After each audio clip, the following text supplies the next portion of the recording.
Hello guys, hello Virgo, welcome dito sa aking channel, Kalaran 888 Virgo. Alamin natin kung anong messages, vibration, gabay energy para sa lahat ng Virgo, general monthly reading for the month of January 2025. Tingnan natin kung ano, or sisilipin lang natin kung ano yung message na para sa Virgo for the month of January 2025. Okay, Kuan Yin, compassion. So, Virgo, kumuha pa tayo ng isang bara, but first card sa'yo, compassion. Nakikita natin dito na masyado kang nagsiself-pity. Siguro, habang nanonood ka sa ngayon, guilt feelings, parang gano'n. Parang feeling mo hindi ka masaya, or maraming rason para maging masaya, but hindi ka masaya, parang gano'n. So, merong emptiness. Dito sinasabi na alisin mo daw yung judgment tungkol sa'yo, and then sa ibang tao. Kaya mag-focus ka sa love and light that is within yourself and then within you. So, ibig sabihin, huwag nating hanapin yung wala sa atin. If celebratory ngayon, like Pasko, New Year, kahit wala tayong pera, kahit kulang yung pamilya, kahit pinagdaanan tayo ng kung anumang pagsubok, kailangan mo pa rin maging masaya. Okay? Alisin mo yung sobrang expectation or alisin mo yung sobrang guilt feelings kasi hindi yan makakabuti sa'yo. Magdadala yan sa'yo ng sobrang stress.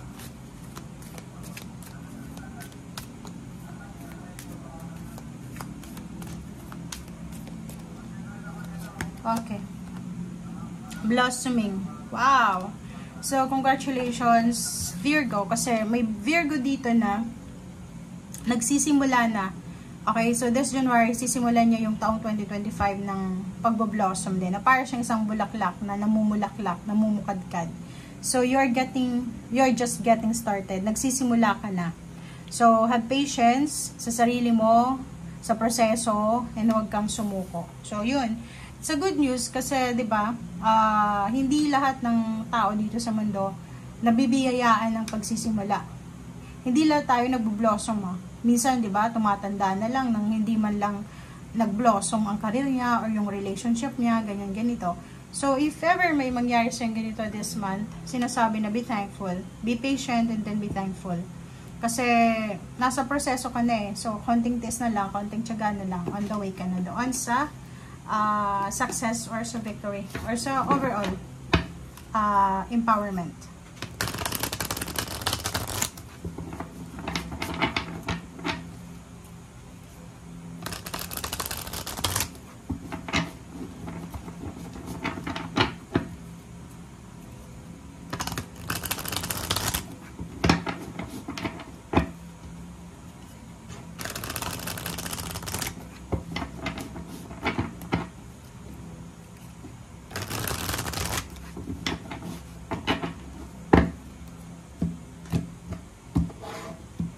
Okay. 5 of Cups, yun, diba? So, kasi sabi ko lang sa'yo na meron kang mga feeling of guilt, worries, emptiness, parang ganon, restrictions, stagnation, parang ganon. Ikaw lang yun self-restricted For example, may nangyari sa pamilya, involved ka, karelasyon mo, kapatid, magulang, na hindi maganda. Hindi ibig sabihin na yun na everyday, or even Christmas, even New Year, even the first month of the year, 2025, is maging malungkot ka na. So, alisin mo yung regrets. Alisin mo yung mga sobrang pagsisisi na yan, yung guilt feelings, yung worries, kasi hindi yan makakatulong sa'yo. Okay? So, for a disc, nakikita ko sa'yo dito na siguro panghihinayangan mo yung panahon na sobrang gastos mo. Okay? Siguro panghihinayangan mo yung mga time na labas ka lang ng labas ng pera. Yung parang hindi mo iniisip kung mangangailangan ka ba ngayon or bukas makalawa, parang ganun. So, nakikita ko sa'yo dito na sobra kang matipid this month or kailangan magtipid. Kailangan mong i-secure yung pera. Siguro may kailangan. Yun lang yung siguro yung kinalulungkot mo.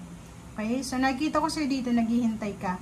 It's either yun, nagbo-blossom na talaga diba? So, may perang parating, merong success na parating. So, be patient. Kailangan mo lang dito maging patient. Mag-focus ka lang sa result or mag-focus ka lang sa solution. Okay? 7 of this is harvest season but on the way pa lang siya.